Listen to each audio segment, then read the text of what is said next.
My head was pounding. The sky was bright. It was cold, too. It hurt. Each sensation I felt led to a new and different one awakening. When I came to, I was lying face first in a dry riverbed. A few body parts hurt a lot. The skin over a bunch of my joints was torn, turned blue or red, or oozing blood. I could tell it was my bones that were in pain from the agony I felt whenever I moved. I looked up and saw how high the bridge from which I had fallen was. Considering I dropped from there, it was a miracle that I could open my eyes again.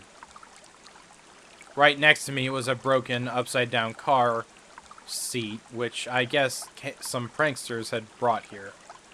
Maybe this thing had been conveniently lying right under me, allowing me to escape instant death. Miraculous.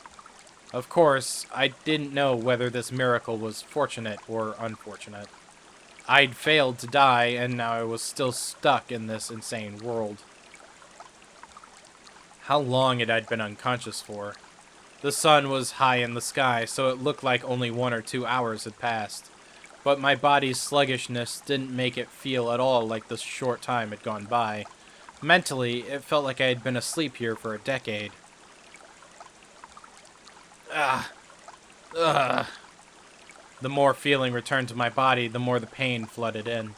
It hurt so much it would have been better not to have woken up. I needed to get to a doctor. Yeah, to Coach's clinic. The term Coach's clinic brought memories back one after another, memories I wish I hadn't recalled. Satsuko was no longer on the bridge. She would have returned to Hamanazawa by now. And she would put on some clothes, go to the clinic and get a checkup, and report on how crazy I had seemed. The police were waiting for me without a doubt. This time they would find out for real that I'd killed her uncle and arrest me, or would they just send me to a mental institution like I thought they might? Still, I don't care which it was. Please, someone stop all this pain. You can boil me or cook me after that, whatever you want. I began to walk unsteadily, just limping along. I went downstream and then through an animal trail like a path in the woods. I walked haphazardly, searching for a path I knew. Eventually, I finally came across a familiar road and set off towards the clinic. Not to my house, but to the clinic, which had treated me like a lunatic. It was hot and humid. There was no wind, and the air was stagnant. For a while now, I'd been smelling the terrible stench of burned eggs, and it made my face scrunch up. And then, at last, I noticed something. I couldn't hear any cicadas. It was the first time I'd heard Hamanazawa be so utterly silent. When I thought back, it seemed like birds always chirped in the morning, cicadas always cried loudly in the afternoon, and the Higurashi always rose up in the chorus in the evening. Always something to hear. I couldn't hear a single insect. The only thing I could hear was the rustling of the wind, brushing the treetops. I never experienced this sort of quiet before. Even the only sound coming from the trees lacked life somehow. The trees were yellow, and many leaves were spread on the ground despite it being too early for autumn.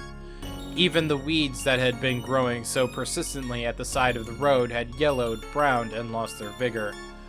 Only the sunlight itself was of the June Hamanazawa I knew, and yet it seemed like the seasons had switched all of a sudden. Looking at the fallen leaves and rotting weeds led me to a spot a few insects turned on their backs. They weren't moving. They were corpses. I looked closer to see insect corpses scattered all around, like a child had collected them as samples and then strewn them about. This stench, what was it? It was terrible, like burned eggs. Combined with all the bug corpses and leaves falling from the trees in the summer, had someone sprayed herbicides or pesticides around here? Even at school we apparently fumigate. They call it pest disinfection or something once or twice a year. I hadn't run into anybody despite how bright it was outside. It was mid-afternoon, and yet it felt like I was sauntering about at midnight. Well, with this smell, nobody would want to be walking around outside. Just What was this, anyway? There was no sound, no noise, not even a breath. Hanazawa was silent. The school would come into view right after turning this corner, and yet I couldn't hear any commotion at all. None of the shouts or grunts that the children always made. None of the shouts or grunts that the children always made. It was simply quiet. Just as pretending to ignore the silence had grown intolerable, I saw the school. And finally, I heard something. It was the sound of a few trucks. There were a few very tall trucks parked in the schoolyard, idling. About 10 workers in raincoats were unloading things from their trucks. It was hot and humid, even in my casual clothing. I couldn't imagine how unbearable that must have been. And then I remembered. Our school was renting from the Forest Service field office building, wasn't it? It wasn't strange at all for Forest Service trucks to be doing some kind of work in the schoolyard. Besides, what did Forest Rangers do, anyway? I felt bad for them having to work in such heat and with such a stench about. They were taking colorful cargo out of the truck and lining it up in the schoolyard. They were containers, fairly large ones, inside multicolored patchwork bags. Heavy, too. They were being carried in pairs. They lined them up very neatly, like tuna at the Riverside Fish Market. Several dozens, hundreds of tuna, were completely filling the fairly wide schoolyard up. I forgot my pain for a little while, captivated by this big forest ranger job I'd never seen before. As I stood there, watching in a daze, the people in raincoats working in the other side noticed me. One of them pointed me out, and they shouted a few things back and forth. I thought they might yell at me for getting in their way, so I decided to leave post-haste. But then 2 trucks drove up behind me. I stepped aside and they entered the schoolyard. Sheets covered their trucks, but I could tell they were completely full. As they passed, there was an awful smell that made me want to choke. It wasn't the same burned egg smell as before, but even worse one, like rotten crab meat. What on earth was it? I'd been enshrouded in one terrible stench after another all day. Then, certain white letters emblazoned on the side of the passing trucks caught my eye. Ground Self-Defense Forces. What? Self-defense forces, like the army? Why was the army in the schoolyard? Hey you! Where did you come from? Suddenly someone slapped me on the shoulders from behind. I turned around and a canopied SDF Jeep was parked there. The SDF person had on a green raincoat and a gas mask, like in the movies, carrying a compressed air cylinder. He didn't look normal. There wasn't an inch of exposed skin anywhere. Where did I... When I tried to talk, I stretched a wound in my head. It made the SDF people exchange glances. I couldn't see their faces through their masks, but they seemed surprised. Do you live in Hanazawa? Can you tell us your name and address? Well, yeah, I sort of live here. My name is Kichi Mahabara. Oh, and my address is Hanazawa Village, Shishibone. After seeing me tell them that my name and address without hesitation, one of the SDF people watching from the Jeep started talking into a radio. Base, do you read? Base, do you read? We have a 402 survivor discovered? I repeat, we have a 402. We've found a survivor. He's in front of the Forest Service office. This is Base, we copy. Secure the survivor at once. What is his status? Healthy. Wounded all over, but not fatally. He can walk on his own. We'll send him to HQ for safety. I was prepared to go along with the police, but the SDF... I couldn't help but think it seemed a little bit much. They urged me into the back of the Jeep, and then they told me to put on this gigantic gas mask. I did so, and one of the troops fiddled around with it, strapping it tightly to me. It was heavy, hard to see out of, hot, and difficult to breathe. Just looking at the world through the lenses made it lose a sense of reality. My breathing sounded like some giant monster through the mask. At this point, I had no idea what was happening. With much trepidation, I asked the trooper adjusting my mask, excuse me, has something happened? Where were you? What were you doing? Hey, don't answer a question with more questions. I was the one asking you. I fell from a rope bridge way back in the mountains. I think I passed out on the riverbed. I don't actually know what day it is. Today is June 22nd, 1983. Wednesday. That surprised me. Sachiko pushed me off the bridge on Tuesday the 21st. That meant I'd been asleep on that riverbed for an entire day. Forgive me for asking again, but did something happen? Why is the SDF here? Is this a drill? Had my question been that difficult for him, none of the troopers would answer me. The one in the driver's seat, talking on his own radio, turned on the vehicles. He turned the dial, and some broadcast station or another came in. I started to listen to the voice of the radio announcer I was familiar with. Was conducted at the Prime Minister's office. In regards to questions from the press that the SDF not responding to the disaster promptly was directly related to the unprecedented and unheard of catastrophe, Chief Cabinet Security Secretary Okuno had this to say. And so, I believe that the SDF received the dispatch order from the prefectural governor. They responded promptly. According to him, the SDF was prompt to respond to the crisis after receiving their orders. He implied that it was the prefecture's responsibility for taking too long to comprehend the situation. When did the governor who requested the SDF's dispatch actually become aware of the outbreak of such an unprecedented catastrophe? And did he not invite further damage because of the time lost before he sent the request for disaster relief? In other words, because of the bureaucracy. We are awaiting further investigation into the matter. That was Mr. Okita reporting from Prime Minister's official residence. At this point, we can take another look at the political response following this disaster. In the middle of the night, between June 21st and June 22nd, a large-scale disaster broke out in Hamazawa Village, Shishibone. The details have not yet been investigated, but there was an eruption of volcanic gas from somewhere in the Hamazawa area.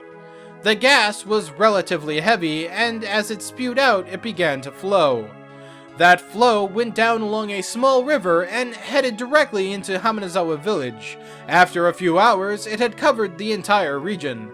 It happened in the middle of the night, 4 in the morning. Every home and household in the village was afflicted. With most of the residents asleep, it is thought that all died without noticing the crisis. The catastrophe striking in the middle of the night caused its detection to come too late. But there was still one small opportunity to have noticed it. 3 a.m. A news dealer's shop in Okinomiya sent a vehicle carrying the morning newspaper to its branch office in Hamazawa. Usually, the shop would be contacted upon the vehicle's arrival, but this morning that didn't happen. The news dealer's shop made repeated calls but got no response. The shopkeeper sent his eldest son to check on things, but they lost contact with him as well. It is extremely regrettable. If they had contacted the police or fire department at this point, it is highly possible the situation would have been turned out more positively. At the very least, it is possible that a portion of the village might have been saved from tragic annihilation. 6 a.m. Residents in areas in the same region began continually calling 119 to report the smell of rotten eggs, dizziness, nausea, and headaches. The fire department received the same reports, all from the same confined region. They speculated a truck loaded with chemicals may have gotten into an accident and reported it to the local police. 6:30 a.m. Contact was lost with a patrol car on duty in the Hamazawa area after the officer reported the smell of rotten eggs. The local police considered the possibility of a large-scale disaster involving highly lethal gas and reported it to the prefecture and prefectural police at 7:15 a.m. 8 a.m. The governor was traveling to a nearby prefectures for inspection, so in accordance with regulations, the prefectural environment disaster prevention chief was provisionally escalated to Director General and set up a disaster countermeasures office. However, without contacting the governor, the countermeasures came too late. As recently been pointed out by citizen groups, his trip with honorary Diet members to inspect other prefectures was based solely on good relations, and is rumored they preoccupied themselves with a drinking party. Sources closer to them claimed the governor had been drinking all night and had gone to sleep in a drunken state. He was completely drunk when the environmental chief phoned him as well, and apparently he could not get him to pay any attention to the matter. And so it took about an hour for the governor to sober up, gain an understanding of the situation, and gather information. Though not as extreme as the governor's case, the environmental chief who became director general in the governor's absence will likely also be questioned about his negligence. In addition, without any procedures in place on the prefecture's side that predicted catastrophes of this massive, they would always react too late, and that ended up being fatal.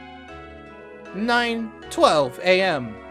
On the advice of the prefectural police, the governor requested a disaster relief mission from the SDF. By the time the chemical defense unit equipped with protective equipment arrived on the scene, 8 hours had already passed since the incident's outbreak. Whatever the case may be, it was unfortunate this happened while everyone was sleeping in the middle of the night. Had the same disaster occurred during the day, it likely would have been entirely different. All households in Hanazawa Village region were wiped out. There were over 1,000 victims. The SDF is still confining the situation on the ground, but the results are predicted to only increase that number. Here with us in the studio today is Dr. Fujiwara, a professor at university who is well acquainted with volcanic disasters. Doctor, can such a sudden and horrible outburst of poisonous gases actually happen? It isn't all that unusual for this to happen right around craters, at least. Japan is a volcanic nation and has many active volcanoes. I fucked up. There is always a danger of hazardous gas among those craters, and is generally a rule among mountain climbers to never get near them. Does this mean the rotten egg smell that visited Hamanazawa Village was the normal sort of gas from volcanic craters? Judging by how it smelled like rotten eggs, we think it was hydrogen sulfide, a gas seen particularly frequently in accidents compared to other volcanic gases. If it's dense, it becomes extremely dangerous. Hamanazawa Village is very far away from the craters of any volcanoes. Can hydrogen sulfide be generated even from a place not close to a crater? I don't know all the details, so I can't say anything concrete, but in other countries there are records of gas eruptions due to magma buildup under hot springs. It's an extremely rare event, but it is possible for such a thing to happen even in a region not near craters. Thank you very much, Doctor. We appear to have an announcement from the Japan Defense Agency. Miss Morikiwa, are you there? Yes, I'm at the Japan Defense Agency. The agency has just made an announcement regarding the source of the disaster in Hamanazawa Village. Analysis from the Ground Self-Defense Forces Department of Chemistry has found that the gas was a mixture of carbon dioxide and hydrogen sulfide. Miss Morikawa, do you know whether the gas is still erupting or spreading to nearby areas? According to the SDF's 9th Division, who are currently engaged in a rescue operation at Hamanazawa Village, the gas density is steadily decreasing. They've announced that the damage will not spread. However, it does not change the fact that surrounding areas are still in danger, and that very strict observation must be maintained. That was Morikawa from Japan's Defense Agency. And now we have a report from the state of those who have been made to evacuate the Okinomiya area.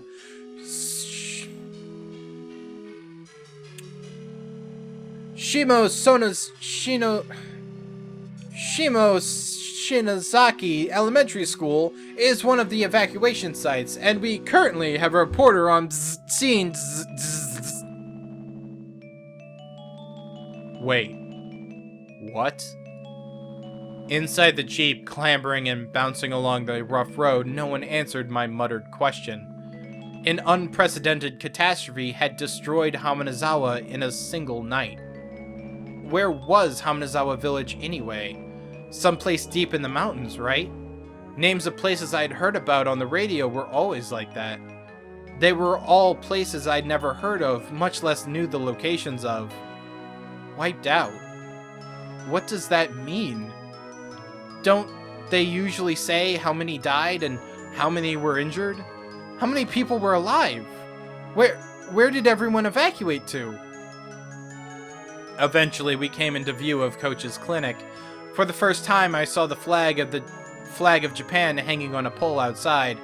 Japan's circular sun hung down as though exhausted. Many SDF tents were set up in the clinic's big parking lot, and many strict security vehicles were parked there as well. When they saw the jeep coming, men in white clothing and gas masks came running out of the clinic, frantic, carrying a stretcher. "You're going to be all right! How do you feel? Can you walk?" "Yeah. Ow. Ow." And because of my ows, they forced me to lay on the stretcher anyway. People who seemed like doctors were looking at me, notifying others of my condition via radio. Multiple wounds, high possibility of fractures and internal damage, large laceration on the head. Pupils normal, but even without bleeding from the fundus, brain damage is still possible. And then from the clinic entrance, people lying on stretchers were brought outside to replace me. Judging by their clothing, they were from Hamizawa, and that's how I knew they were victims. They brought the stretchers in front of a truck. 2 troops holding shoulders and legs like some kind of baggage picked them up and threw them into the truck. What? In the trunk of the truck, people's bodies piled in heaps. They were just like baggage, and that told me they were already nothing but shells. At that moment, I remembered all those colorful sacks filling the trucks and them lined up in the schoolyard like a fish market. Hundreds of empty shells. Corpses. Corpses. Corpses. Corpses. Corpses. Corpses. Corpses. Corpses. Corpses. Corpses. Corpses! You jackasses! Don't just throw the victims in like that! They lived here! The troops carrying the sacks answered me with a humble salute. The world didn't need this insane version of Hamizawa. My final wish again. It was granted.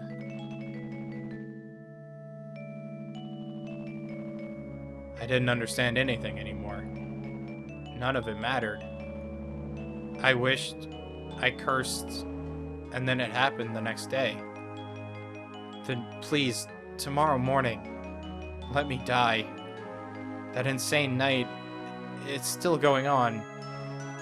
Please, please let it end already.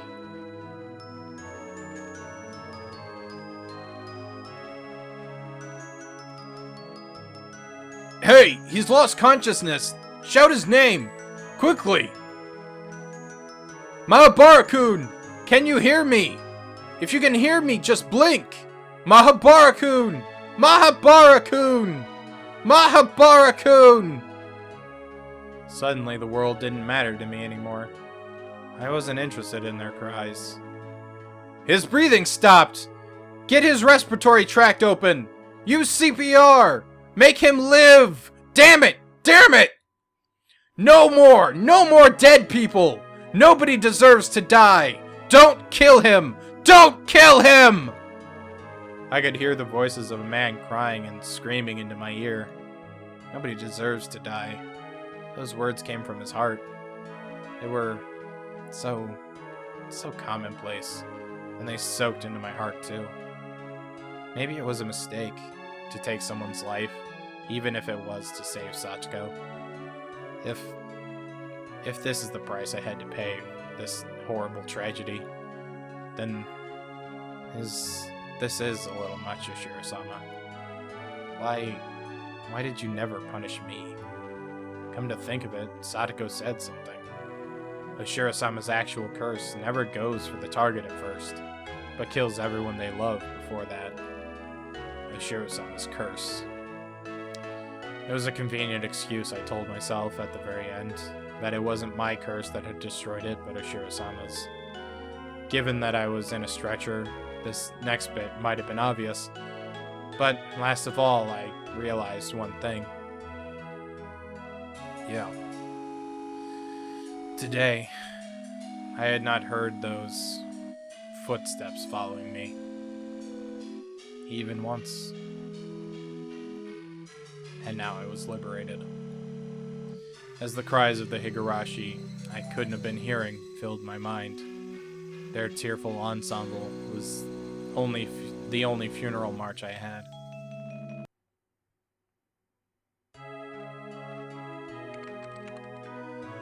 June 22nd, 1983, early morning. A widespread disaster occurred in Hamanezawa Village, Shishibone Prefecture. Volcanic gas, carbon dioxide, and hydrogen sulfide erupted from Onegafuchi Swamp, one of the Hamanezawa area's water sources, and spread through the entire village. There were 1,200 victims, 20 have gone missing. The catastrophe was unprecedented, forcing local governments to evacuate approximately everywhere. According to later investigations, magma pools and hot springs were uncovered directly under Onegafuchi Swamp, and the gas that had gushed from it was determined to be the cause of the disaster. In addition, directly after the incident broke out, many came forth claiming this disaster was accursed, based on Hamanezawa Village legends, first sparking wave of chaos. There were apparently local legends of a curse spreading a miasma destroying the village, and some scholars believe a similar gas disaster may have happened in the past and remained something. More extreme periodicals suggested this was an extension of the string of freak death incidents that had been happening in recent years in Hamanezawa Village, stirring interest and theories about the curse of Oshiro-sama. In addition, relatives of those in Hamanezawa Village who had escaped the disaster complained of sickness afterwards and were hospitalized. Some of them even died of unknown causes, further encouraging such extreme whatevers. On top of that, several relatives professing to be possessed by Oshiro-sama's curse committed suicide in strange ways, and the impact the disaster had had on the entire nation can no longer be ignored. Wild visions of terrible toxic gas sneaking around in the middle of the night, killing people, spread across the country, causing a steady stream of people complaining of insomnia, difficulty breathing, headaches, and dizziness, etc. Some who identified themselves as being obsessed by it began doing odd things. Most of these were mistakenly attributed by the tabloid press, but afterwards some even began to call the mental issues arising from the Hamanezawa tragedy the Hamanezawa syndrome. The Hamanezawa Village region, the object of all kinds of rumors and speculation, is currently closed off, and even flying overhead is prohibited. The prohibition was at one point undone as a result of decrease in the gas density, but that autumn another gas burst was confirmed, leading to the area being cordoned off again. Word is that the area is sound asleep, all traces of it something. Only one survivor remains, Kiichi Mahabara, who lived at Hamanezawa Village. At the time of rescue, he had some trouble breathing due to fluid buildup in his lungs, but as a result of his life-saving procedures, he was kept alive. He is currently in a general hospital somewhere in the prefecture. The press have been asking for him for some time, but all interviews are being refused. What did he see in Hamanezawa? What happened between June 21st and 22nd in Hamanezawa Village? Today, he remains silent, unwilling to speak of it.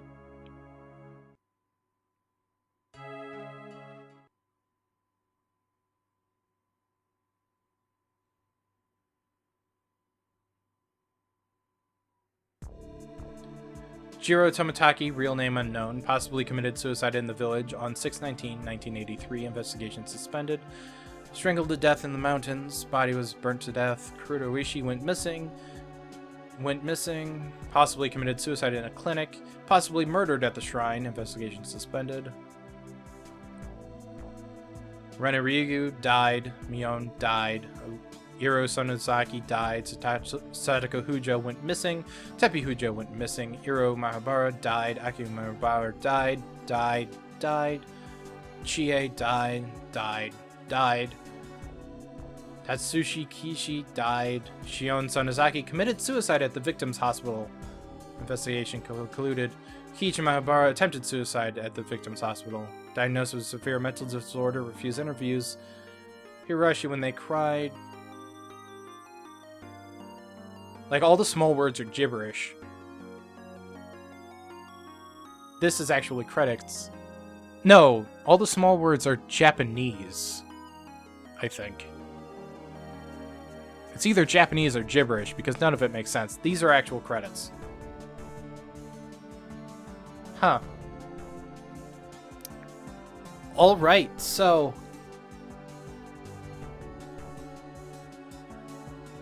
well, they decide to go out with literally everyone dying.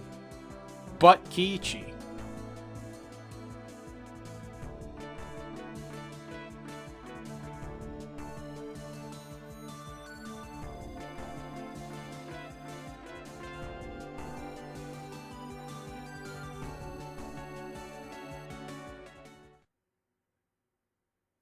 ...2003, late summer.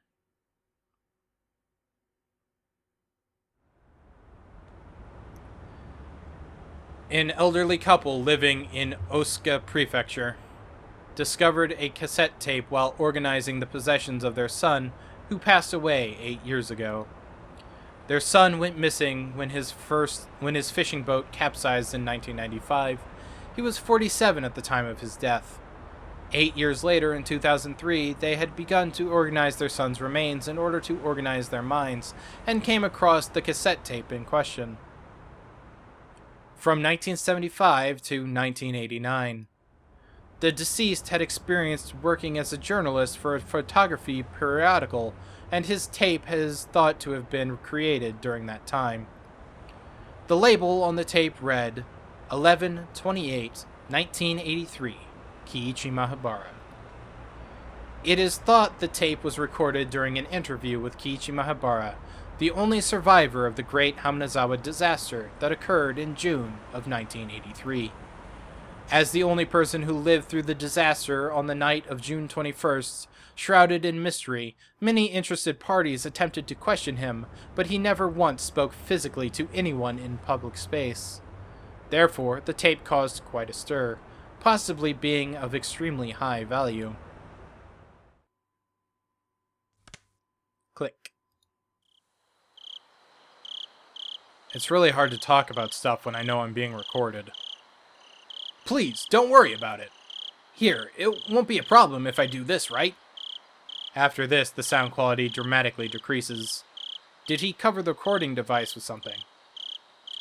Then, let's get started. Here's my first question. Kiichi-kun, where were you on the night of the great disaster? I had gone behind the shrine, then took a path to the woods for a while. There was a rope bridge there, a little while before you'd get into the mountains. I fell from there and lost consciousness. Did this happen during the night of the disaster, between the 21st and the 22nd? No. It was the morning of the 21st on Tuesday, which means I woke up the afternoon of the next day. I think I was out for a day and a half. Why on earth were you there? I mean, I'm sure everybody wants to know, but the bridge you fell from that day, a weekday I might add, was quite far from both your house and the school, wasn't it? Speaking frankly, there are some who say you knew of the great disaster beforehand, and fell from the rope bridge as you were trying to flee the village. This isn't a joke. Please don't be so arbitrary about this. I think it's a terrible thing to say, too. Please, don't be offended. Anyway, about the rope bridge you fell from, it was right here on the map, right? The rope bridge beyond the back of the shrine and through the path in the woods? Probably. I never went over there, so I can't say for sure. I guess I just wanted to know why you were out somewhere you'd never been before on a weekday morning. And then, well, about the riverbed you fell unconscious in. Have you heard the rumors about that being impossible? Impossible. That word again. Again. For a little while, Kiichi Mahabara mutters the word impossible several times. Why would it be impossible? You know how the volcanic gas originated in the Onikafuchi swamp. Some scholars did some pretty delicate simulations and modeling and discovered something very interesting. The volcanic gas was heavier than the air, so it went along the ground, flowing into lower and lower places, kind of like what water does. And with Onikafuchi Swamp as its source, they were able to test how much time it would take for the gas to erupt and spread across the whole village. So, well, That riverbed you were unconscious in, the gas, it would have flowed down there. I don't really understand what you're getting at. In other words, if you were really passed out on that riverbed, you would have been in the middle of all the toxic gas that has been spreading everywhere that night. That means there was no chance you could have been passed out there. Allow me to be a little more frank. I think that maybe you might be telling a lie. During the Great Disaster, you were hiding in a safe place, keeping an eye out for when the gas got thinner, then reappeared and were secured by the SDF. How about that? Is that right on the mark? For a short time, the journalist presses Kiichi Mahabara further in a teasing way, but all that can be heard are heavy sighs. Even if that was the case, I wouldn't be surprised at this point. What do you mean you wouldn't be surprised? Was this recording really taken of Kiichi Mahabara? Some harbor suspicions. You said it before, didn't you? That it was impossible. Impossible things happen in Hamazawa all the time. There are people who shouldn't exist. Dead people end up alive. It's not really that unusual. Never thought I, of all people, would be asked to prove that I was still alive when I was supposed to have died.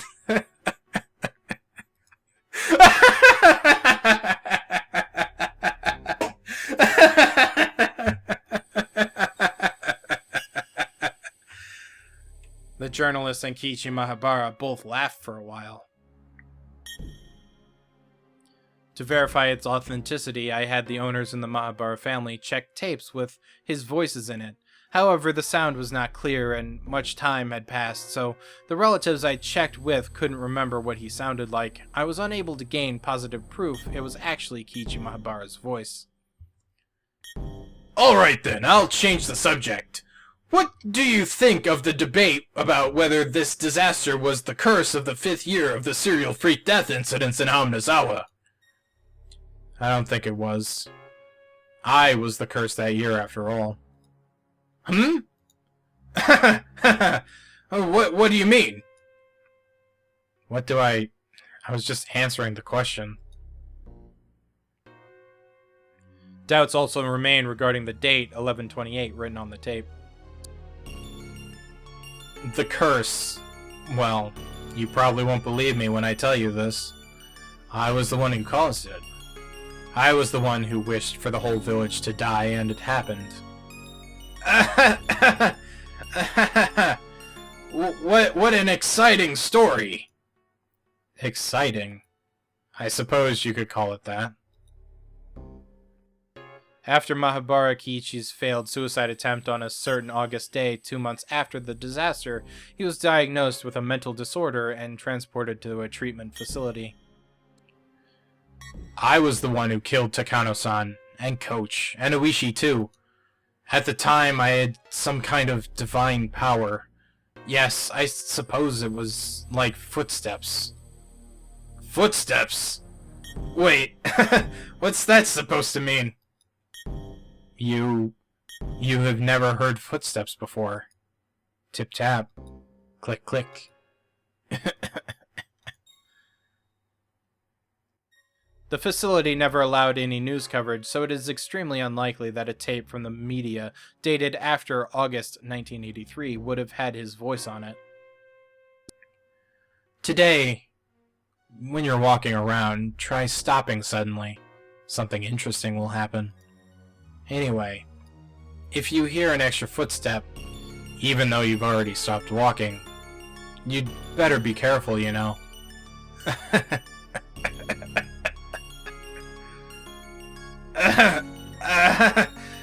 Yes, I'll be careful.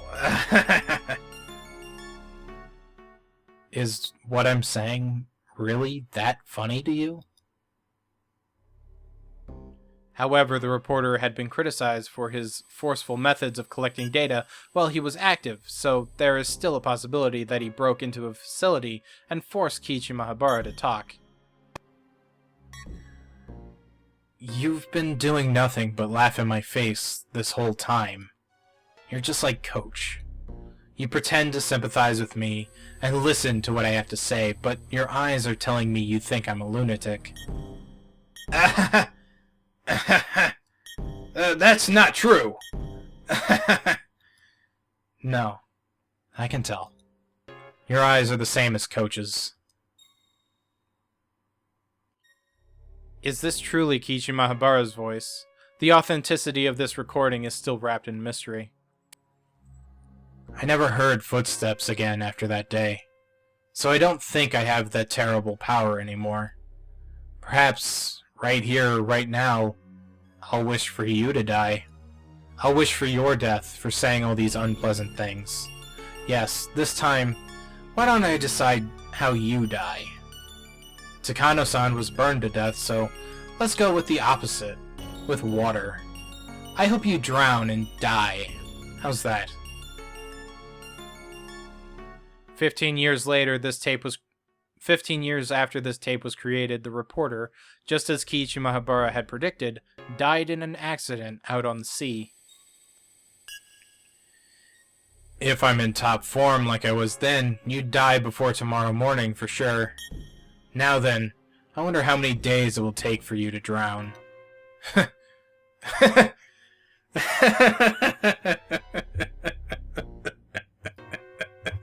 You better be careful, you know. Don't go getting yourself... Don't go getting yourself killed by some stupid curse I put on you, okay?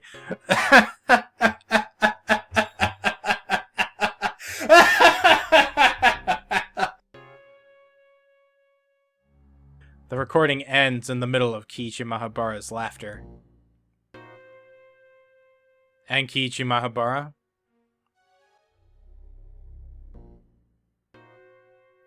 Late on the night of 11/30/1983, 2 days after the interview, he suddenly died from a high fever. Records remain of strange words he kept giving after pressing the call button on the day he died. An extra set of footsteps.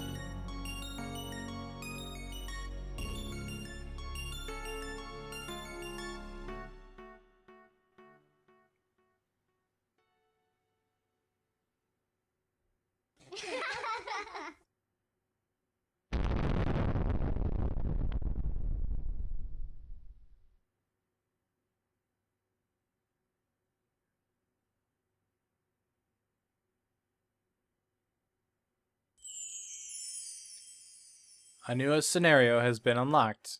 All cast review session has become available. To play it, select Extra on the title menu, then All Cast Review Session, and then pick Tartarigoroshi. And thus ends the third and final chapter of the Higurashi When They Cry Questions arc. Hopefully, they are working on bringing out the Answers arcs, which will be next.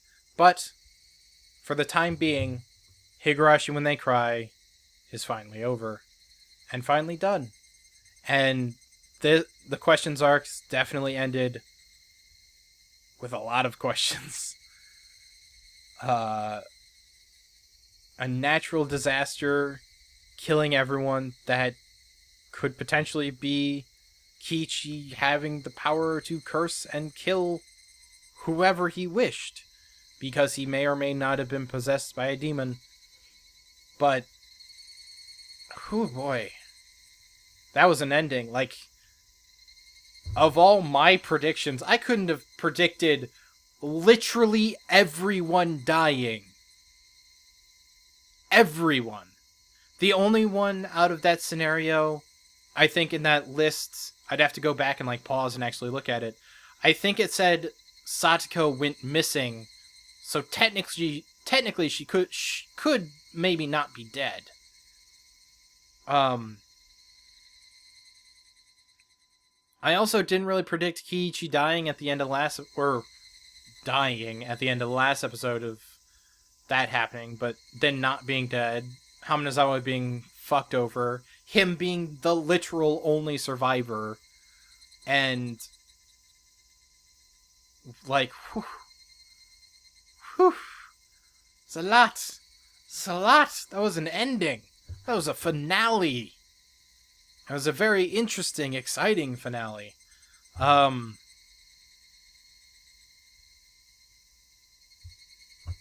Like, when it gets to that extreme, you can't nail down any one person being responsible for it, other than, like, a curse and the fact that maybe Kiichi is supernaturally causing everyone to die. So, and still even unsure if he entered some kind of alternate reality world. In this world, he never actually confirmed if Sachiko's uncle was alive or dead, just that his body was missing from a hole, and I don't know. He never figured out anything of why there was a second Kiichi at the thing, or why everyone thought he went when he didn't, because never got to a chance to. He would have either A, died, or, well, B, what happened, everyone in Hamanazawa died. There are so many things that I would like explained of, like, why these things happened. But, I mean, it's called the questions arcs for a reason. You finish these things asking questions of, like, why, what, huh, how. I'll be interested in the cast review session for this if they go, like, we all fucking died! But that'll be the next video. For now, this is the finale. I want to thank you very much for watching. I know this took me a really long time to finish. Longer than the other times I recorded the last few chapters. It's just, like, I've been really busy with a work schedule and getting the time to record and feeling the right motivation to record took time. And, like, these episodes are long. These are long episodes, and when you have a work schedule that's keeping you up most of the day working and then, like, giving you 4 hours of free time, which you need to use to sleep, it kind of takes a while. So, in a way, I made this the summer of Higurashi When They Cry, even though this video will most likely be up later in the week of September after summer's officially ended. But, yeah, I finished it. It's very nice, very cool. I still love the series. Still hate, like, I want to go, like, watch the anime or read a wiki and just get answers to this stuff, but I'm going to keep myself blind. I'm only playing the Steam releases of these games. If you've watched up until this point and are like, has he read this before? Does he know what's going to happen with all his bullshit predictions at the end? Is he just stringing this along? No. I've never played the series before. I haven't looked up anything. When I get my title cards, the title cards are screenshots from the anime. When I get those title cards, I only collect them after I've recorded the episode, and I only watch the episode, and I only watch the bits that were relating to the stuff I just read. So, and I have it on mute the entire time, because I'm just watching it to take screenshots. So, like, I don't know at all. Like, I'm still completely blind. I don't know whether it's a curse, or man-made, or supernatural, or I don't know. At the end of this one, it's definitely leaning hard on the supernatural end of things. But it could all be coincidences. All of it could have just happened coincidentally. And even the last one, where Kiichi was like, in the recording was like, you should die in water, he didn't die till 15 years later. So, it's not as if it was instantaneous or really his fault. And Kiichi, at that time, was in a mental hospital. So, I mean, being the sole survivor of this great incident, thinking you caused it all, you would go crazy. But not like the, oh, I'm demon-possessed and I want to tear out my throat kind of crazy. It was the actual crazy. That kind of experience would break your mind. So, yeah. I don't know. I'm excited for more Higurashi. At the moment, I haven't actually looked up anything on them working on the next one. I assume they're working on getting the next one out and the start of the Answers arcs. Yeah, just this is a fun ride. I like this one a lot. I couldn't have predicted this ending. Legitimately, I couldn't have predicted this ending. This ending came out of fucking nowhere, man. And yeah, at this point, all I want are answers. So until then, I'll see you all next time.